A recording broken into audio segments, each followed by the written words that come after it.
grateful subscribers. You've just joined us live here at 27 Boxes in Melville for the Financial Independence Show. And it is Monday morning and up and running again after last week's technical difficulties. I first of all want to thank all of you for joining us and listening. That is the Brand Life streamers and the Yeffel Pty Ltd subscribers. Now this week we're going to answer a couple of questions. And thank you for all those who have submitted their questions to our Facebook page, that is at Yeffel Pty Ltd, with regards to naturally creating freedom, meaning, and wealth. And our first question today comes from a young lady who has requested me to rather keep it anonymous, but she really would like this question answered. Now, I'm going to read her question to you, and then I shall discuss it in detail. Now, she writes a bit of a personal history, but her question comes down to, for so long, I have admittedly subdued myself to others' natural behavior and basically played a chameleon. How do I now establish what is my natural preference and abilities? Well, Miss Anonymous, I can tell you this. Firstly, I want to congratulate you. You have realized that what you have been doing and the way you have been living is not your natural self. And that in itself takes a whole lot of courage to acknowledge it and realize that the things that you are doing is somebody else's decisions, letting somebody else run your life. Now, to move on from there, there's a couple of different ways that you can do it. There are so many free tools on the internet available for some brilliant coaches and gurus out there that provide free tools. I mean, if you go and look at Tony Robbins, Roger Hamilton, Dr. John Demartini, all of them have free tools that you can use. Ultimately, unfortunately, in my personal opinion, all those tools are based on your nurturing and not your nature. Because all of those tools give you a multiple answer to questions on which they then determine what your percentages are like to put you into categories. And most of those answers that you are going to select is based on your nurturing. Now, there's a huge difference between nurturing and nature. Nurturing is the programming that you've been subdued to, what you've been told all your life.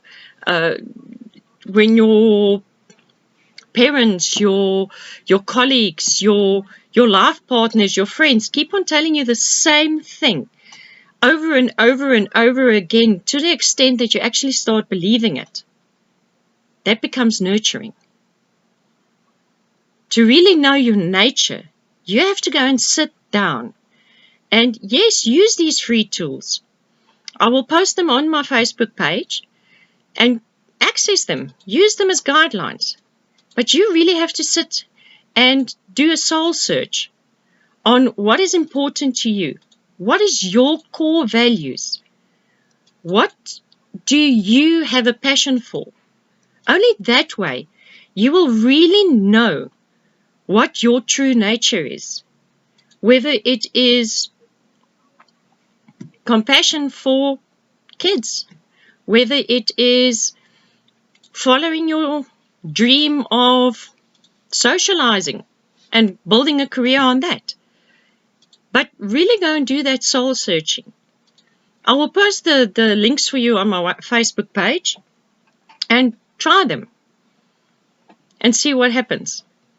Then give me a call afterwards and you're still not sure that the results that you have gotten really reflects the true nature of your being, then pop a question to me again, and we'll take it from there.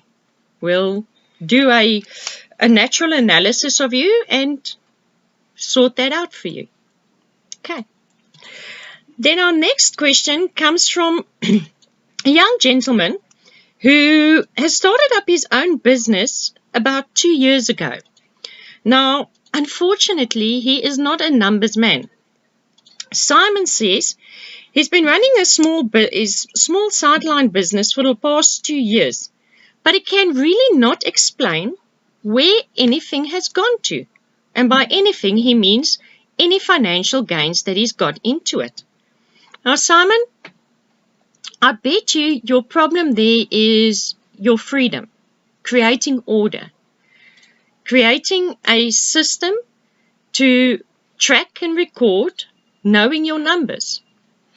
There is a wonderful package online called Waves app that you can use. It is an accounting system that is totally free, which is brilliant for small business owners that's just starting up.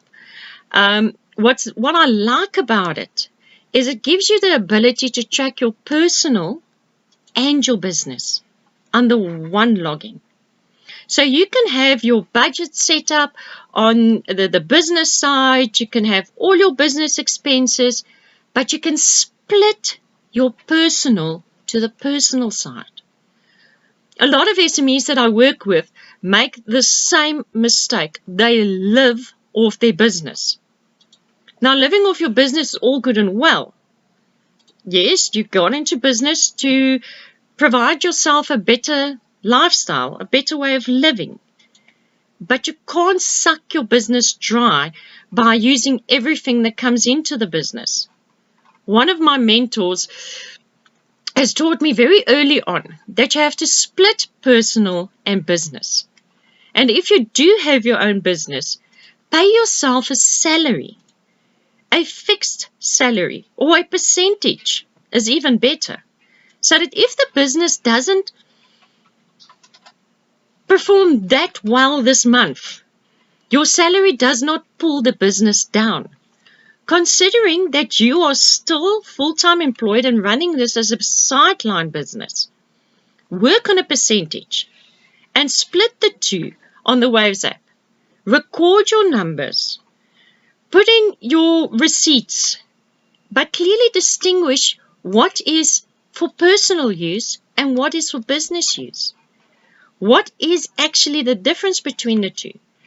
Only once you start tracking those, you will see where exactly it is that your bucket is bleeding. And you'll be able to track what is happening with the financial gains that's coming in through this business. It's only once you put that order, that system, that procedure in place that you will be able to establish where are you going wrong. Because according to the details that you sent me on your estimations, you should be doing fairly well. But if you don't track the numbers, you can't see where you're bleeding the money. And yes, I know it sounds like a lot of work, but Waves app makes it actually easy for you. They've got 2 little additional apps that link into it. When you sit with a client, you've got the invoice app where you can immediately invoice clients. So that to prevent those scenarios where you've done work for clients and just forgot to invoice them through your normal invoicing procedures. But while sitting with the client, you can invoice them there and then. On the receipt side, you've got the app that takes photos of all your receipts. That way you don't have to log around all those receipts. You've already taken a photo of it, it'll upload it onto the system, and everything is recorded. You don't have to walk around with this whole wallet full of paper receipts to try and remember which is which. At the end of the day, it's going to make your life easier, and I can bet you when your accountant looks at your books, he or she is also going to sigh a sigh of relief, because now they're actually going to have proof of transactions that's gone through to your bank account. Our next question comes from Peter, who asked, how do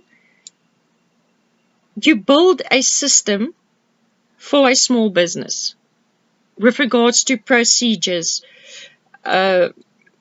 workable solutions to implement on a daily basis? Simon, in that regard, I would suggest that you sit down and look at what it is that you actually do and put it on paper. What do you do for your clients? Put each and every one down and write a company guidebook to stipulate what it is in each scenario that you do. As you said in your question to me, that you can't uphold standards because not everybody understands exactly what is involved with each step of servicing the clients. Well, there your business guidelines will help you to establish that and put it down as rule of order, rule to work with. And you can give that through to all your employees. That way you can duplicate the process over and over and over again, and each of your employees will do exactly the same, duplicating the process. And by that duplication, then you guys will find where service delivery is not up to standards or where are mistakes made, and you can better it. At the end of the day, you want loyal clients. You don't want to keep on looking for new clients. If you've got loyal clients, then those clients will return to you time and time and time again. And that will start building up. Loyal clients also brings you referrals. And by referrals, there's no better advertisement than a loyal client ranting and raving about the brilliant service that they got from you as a service provider. With regards to putting it all out into system, there's a couple of procedures that you can follow. One of my mentors years back gave me templates to clearly distinguish between what is face-to-face service and what is digital service. What to put into a Facebook page, what to put into a blog, and how to track all of those. Now, generally what I do is I give my clients these templates for free. I'll post a couple of PDFs on my Facebook page for you guys to download for free. But if you want the workable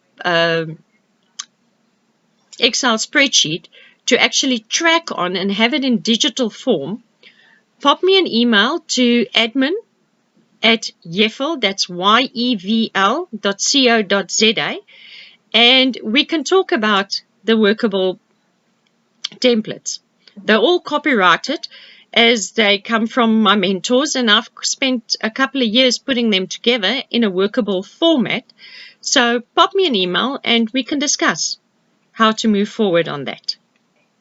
Okay, we're going to take an ad break and I'll see you guys afterwards.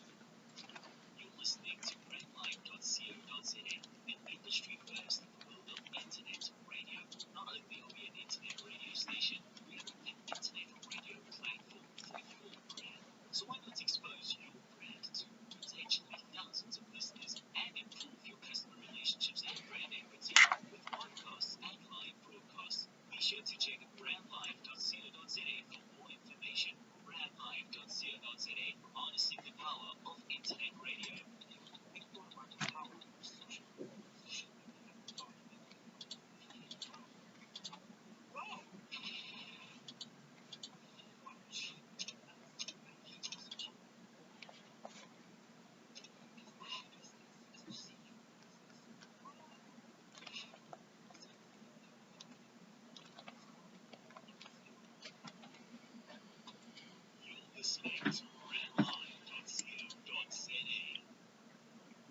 and welcome back to the Financial Independence Show, brought to you by brandlife.co.za and Yeffel Pty Ltd.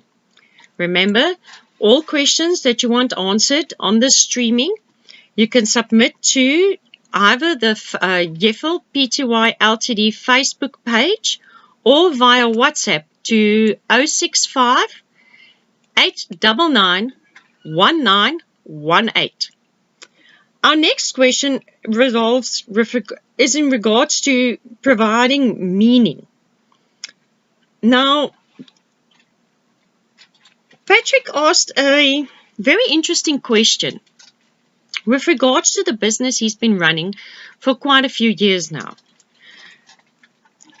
Long story short of Patrick's history is he feels redundant in the business and he's bored.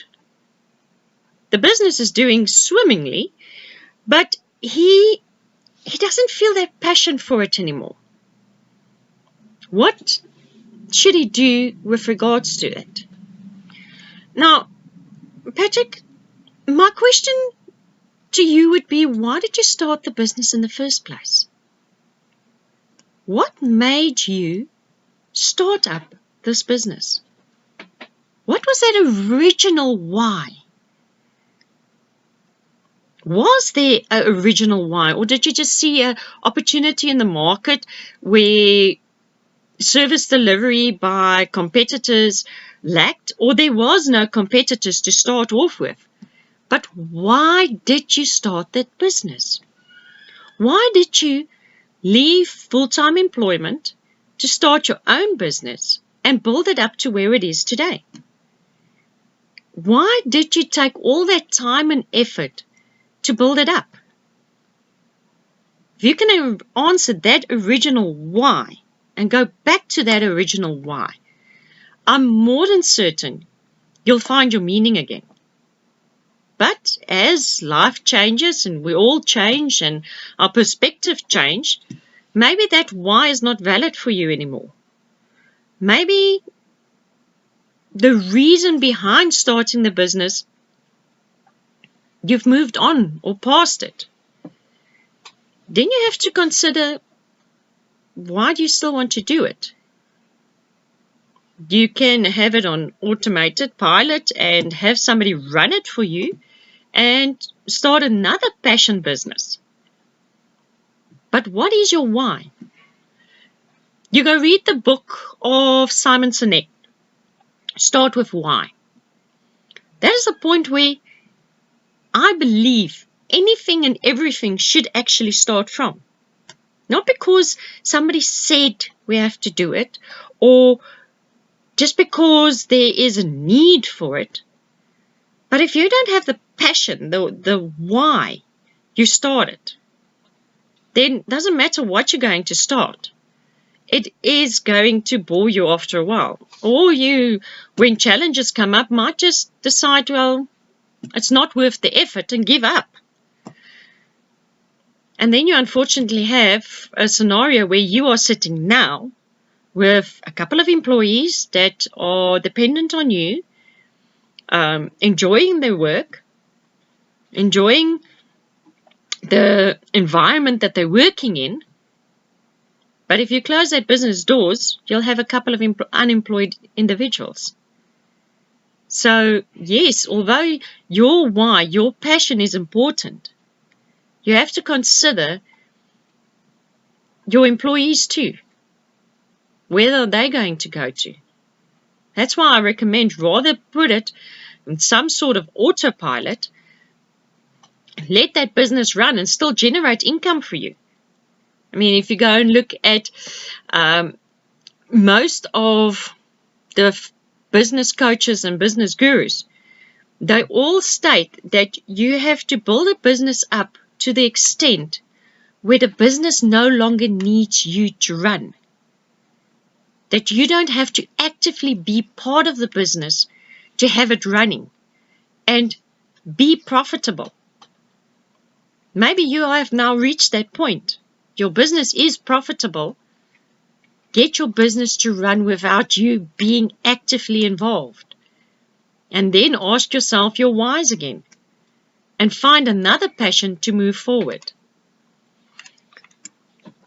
And that brings us to our last question for today, is wealth. How do you build wealth through a small business? Now, this question, the person that submitted this question also requested to remain anonymous. So I'm just going to give a quick rundown.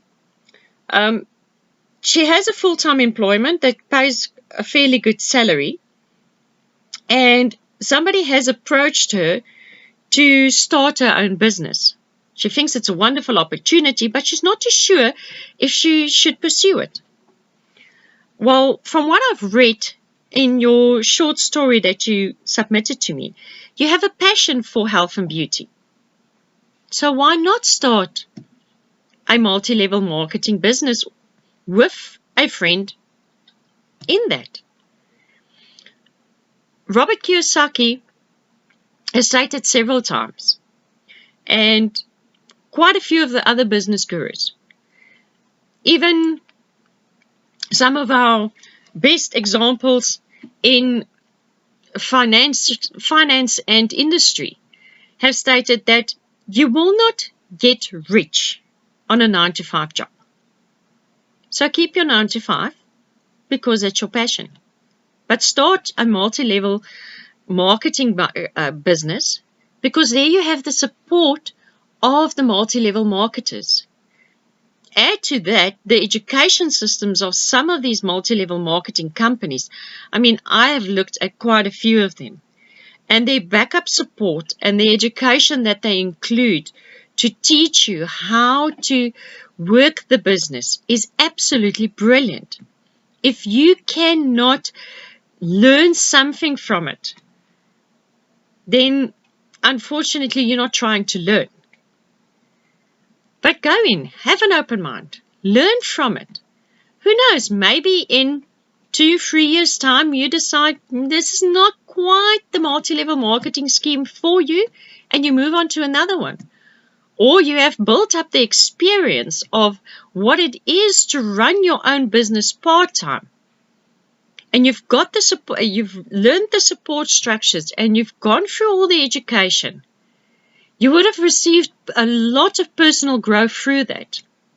So take the leap of faith. Move forward. Take a chance. We only regret the things that we have not done. The things that we've done has given us experience and learned us lessons. And that's how we build ourselves and develop ourselves to become better versions of ourselves. Now, that's all from me for today. I will see you guys next week, Monday, same time, same place. You're at 27 Boxes in Melville, streaming via brandlive.co.za. You can follow our subscriptions on YouTube at Yeffel Pty Ltd, on our Facebook page, LinkedIn, Instagram, we're there. To submit your questions, you can either go to the Facebook page, or you can submit them directly to our WhatsApp business line, which is 065 899 1918. Up until next week, have a brilliant time and naturally create your own freedom, meaning, and wealth. That's all for me, your coach, Yvonne E. Fentelow.